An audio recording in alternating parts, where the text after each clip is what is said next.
Hey there, in this FreeCad tutorial I'll show you how to make screws, bolts, nuts and washers in mere seconds. Let's begin. Firstly, we will need to install an add-on.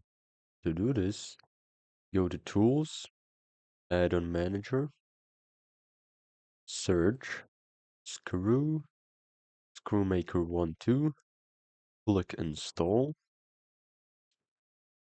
Then you might need to restart your FreeCAD. Those. And now you'll see in the part design all the way on the right, there's a small icon. Click on it. And now here are all the types of screws, nuts, bolts, and washers. I'll choose the first one. You can select the size, the diameter, the length. Down here, always click on the bottom option, then hit create.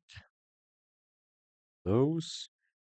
Now you have a simple, easy screw. Seconds. Don't forget to like, comment, and subscribe for more FreeCAD tutorials.